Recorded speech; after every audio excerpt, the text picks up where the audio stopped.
Boa noite, meus amigos, tudo bem com vocês? Pessoal, vamos fazer aqui uma revisão dos conteúdos de língua portuguesa para a prova da banca FAPEC, tá? Para a CEMED, língua portuguesa. Pessoal, quando a banca coloca lá tipologias textuais, ela está pedindo para o candidato conhecer os tipos de texto, porque tipologia é tipo. Então, para a gente entender, quando eu pergunto assim a você, de que música você gosta? Tá? Quando eu falo de que música você gosta, eu tô falando que tipo de música você gosta. Se você falar, eu gosto de música calma, eu entendi o seu tipo. Eu gosto de música mais agitada, eu também entendi o seu tipo. Agora, se você disser que gosta de música calma e detalha, especifica a música, fala, eu gosto de música clássica, então você está entrando no gênero. Então são coisas diferentes. Tipologia é uma coisa, gênero é outra coisa, tá? Então, eu criei um macete para facilitar na hora da prova, que é o esse aqui, ó, escrevi aqui para vocês. É o desnade, aí barra ei.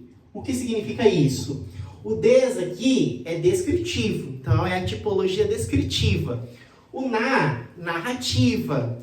O dissertativa. O expositiva e o injuntiva. Então, se contarmos aqui, nós temos 1, 2, 3, 4, 5. 5 tipologias textuais. Entretanto, alguns autores ainda acrescentam mais 2, que são essas aqui, ó, o argumentativo e informativo. Eu já vou explicar, mas vamos no básico, que é o que todo mundo cobra, que são essas aqui, tá? Então, quando a gente fala de tipologia descritiva, como o próprio nome sugere, nós estamos descrevendo alguma coisa, certo? Um cenário, que é o lugar, as personagens, certo? O dia estava ensolarado, ventava bastante, muitas flores, certo? Então, você está descrevendo o ambiente. Então, tem uma natureza mais estática, parada, observacional. Então, o tempo não evolui, tá? Nós temos aqui as impressões do interlocutor. Qual que é a impressão dele acerca daquele cenário ali? Então, isso daí é o quê? É a tipologia, ó. Tipologia, o quê? Descritiva. Agora, vamos falar da narrativa, tipologia narrativa. O próprio nome é intuitivo, eu vou narrar alguma coisa, vou contar alguma coisa, vou detalhar. Então, é natural que se subentenda que exista uma progressividade dos fatos, portanto, isso pressupõe-se que exista uma evolução temporal, entende? É diferente do narrativo, tá? Agora, quando você fala, conto, uma crônica, você está falando do gênero textual, uma fábula, certo? As parábolas de Jesus. Então, ali nós temos o quê? Nós temos a tipologia, é tipologia narrativa, só que você está especificando o gênero. Tudo bem? Beleza? Entenderam? Agora, o é dissertativo. Então, é a tipologia dissertativa, que você vai apresentar uma tese. O que é apresentar uma tese? É a sua opinião acerca daquele tema, né? Então, um tema da redação lá, cultura, né? Que caiu na prova do Enem. A cultura no Brasil, alguma coisa assim. Aí, na introdução do texto, você vai colocar ali a sua tese, a sua opinião, tá? E conforme o texto vai tendo a sua progressividade, você vai argumentando e etc, tá? Beleza? Então, isso aí é o quê? É o dissertativo. E aí, dentro da tipologia dissertativa, você pode ter o próprio texto dissertativo, você pode ter um ensaio, um editorial, um artigo de opinião, certo? Que configuram como gêneros da tipologia dissertativa, tá? Agora, eu tenho aqui expositiva, né? Então, cuidado, não é a mesma coisa que dissertativo. O expositivo, como o próprio nome sugere, você vai expor os fatos acerca daquele assunto. Você não está colocando a sua opinião, a sua tese, tá? Então, através de dados, análise, cadê? Isso, dados e análise, dados é o conceito é um dado, certo? Beleza, gente? E a injuntiva, a tipologia injuntiva, ela se caracteriza por convencer o leitor, certo? Então, você vai ter ali uma instrução, tá? E aí você vai ter ali uma subdivisão dentro da tipologia injuntiva, que é o texto injuntivo prescritivo e o texto injuntivo instrucional. Só que isso daí é mais rodapé de livro. Qual que é a diferença? O injuntivo prescritivo, você vai prescrever, como pronto, já é prescrever alguma coisa. E aquilo que é prescrito, ele não assume alteração. Então, por exemplo, uma lei tem que cumprir, é uma instrução que não admite que haja uma alteração, uma mudança daquilo. Agora, é diferente do texto injuntivo instrucional, que, como o próprio nome diz, vai ser uma instrução, vai ser um parâmetro para aquilo ali, para você, seguir adiante ou não, tá? É uma instrução, o próprio fala. Que é característico de bulas, manuais, receitas. Então, só para a gente retomar aqui. Tipologias textuais: descritivo, estático e observacional. O tempo não evolui, impressão do interlocutor, descrição de cenários, certo? Narrativo, tem-se uma evolução temporal, certo? Dissertativo, temos o quê? Uma tese. E aí, eu coloquei aqui no meio argumentativo e informativo. Por quê? Porque alguns autores consideram esses dois como sendo o quê? Tipologias textuais. Aqui a gente tem o expositivo, a tipologia expositiva, e aqui o injuntivo. Por que você colocou esses dois, argumentativo e informativo, no meio do dissertativo e entre o dissertativo e o expositivo? Justamente para dizer que pode haver uma combinação. Você pode ter o texto dissertativo argumentativo, dissertativo informativo, ou, como queira, expositivo argumentativo e expositivo informativo, tá? Bom,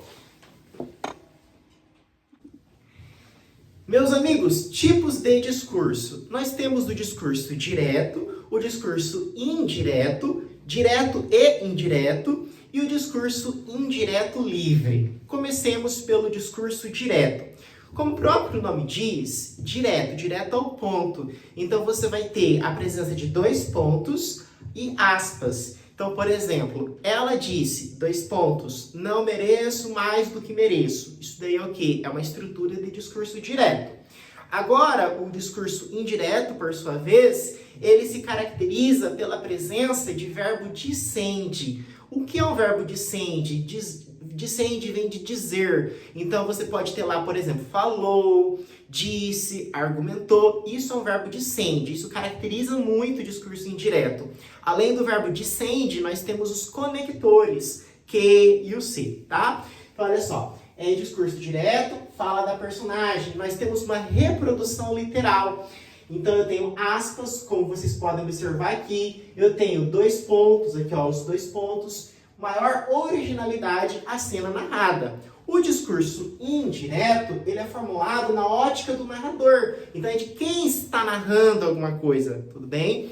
Então, eu vou ter aqui, ó, apresenta-se então o quê? Verbo dissende e conectores. Pessoal, aqui então nós temos o discurso direto e indireto, tá?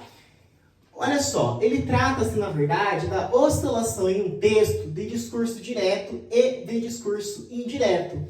Então, por exemplo, ó, ela disse que não responderia ao rapaz e ainda gritou, não falo mais com ele.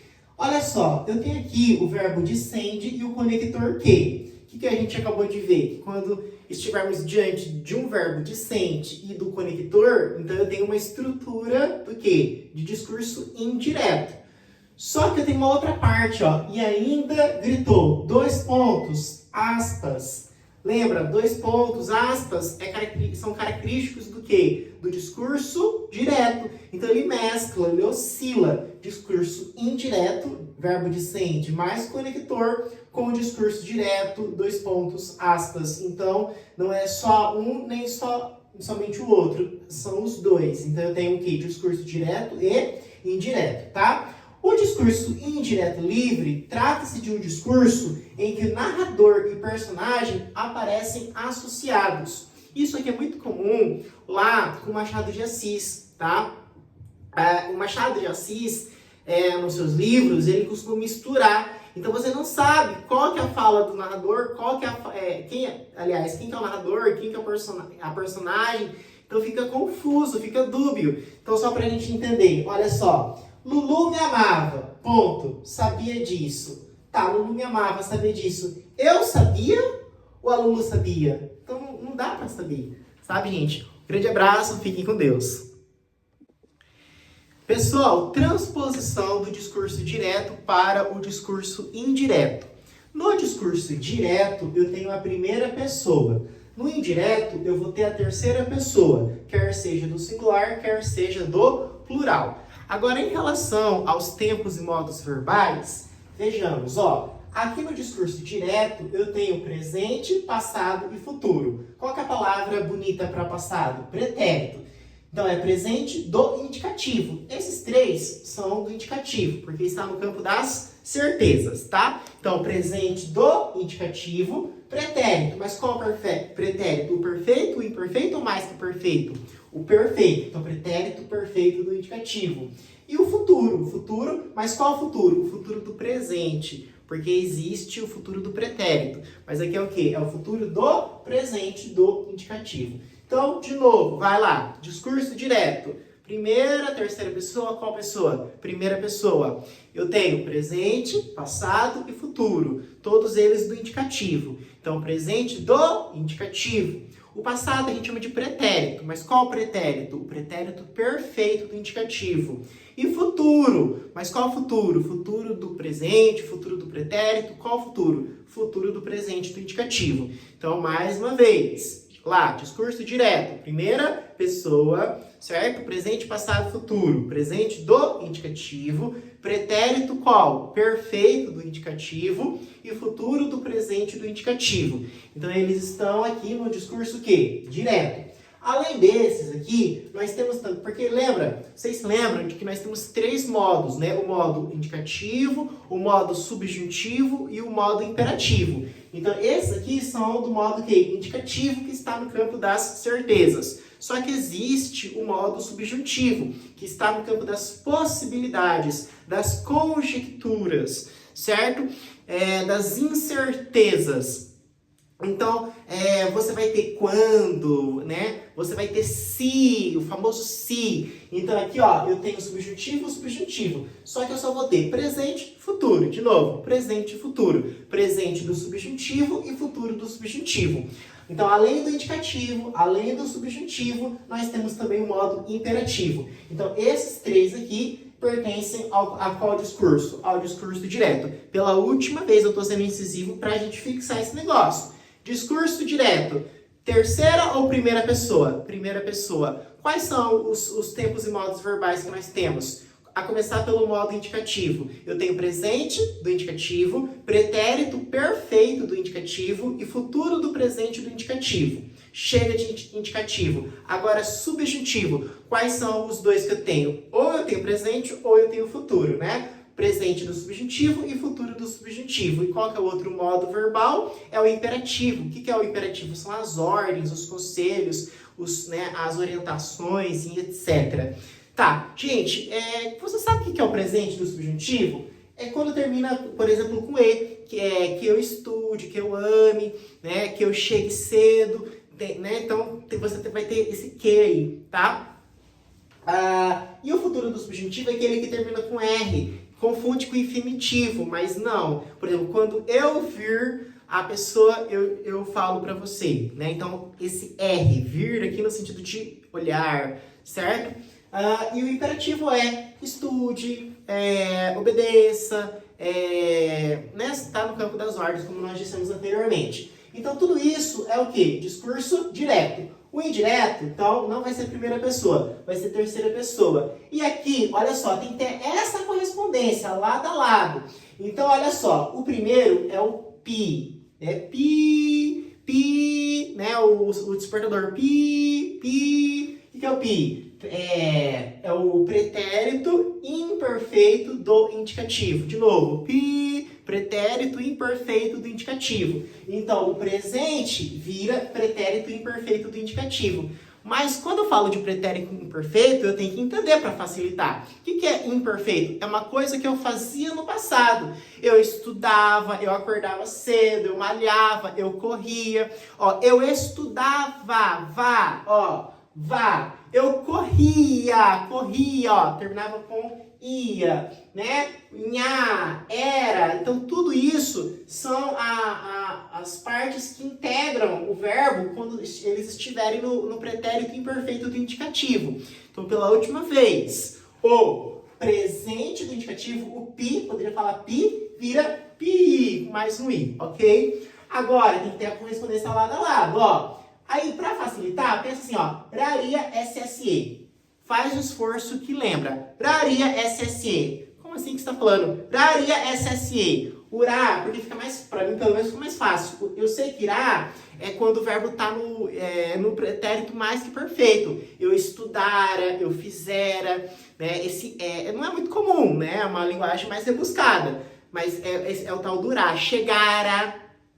Tá? Quando termina com ra, é pretérito mais que perfeito do indicativo, beleza? Então, ra, eu já decorei, ra, ria, SSE. Então, ra é o pretérito mais que perfeito, mas ele faz correspondência com quem? Com o pretérito perfeito do indicativo. Uria é aquilo lá, eu gostaria de falar com tal pessoa, né? Então, eu viajaria, eu gastaria, eu correria. É uma coisa do futuro, mas é o futuro do pretérito. Ele faz correspondência com quem? Com o futuro do presente. Esse é fácil, futuro com futuro. Futuro do presente com o futuro do pretérito, tá? Então, ra, ria e o SSE. O SSE, para mim, é o mais fácil, que é o PIS, que é o pretérito imperfeito do subjuntivo, né?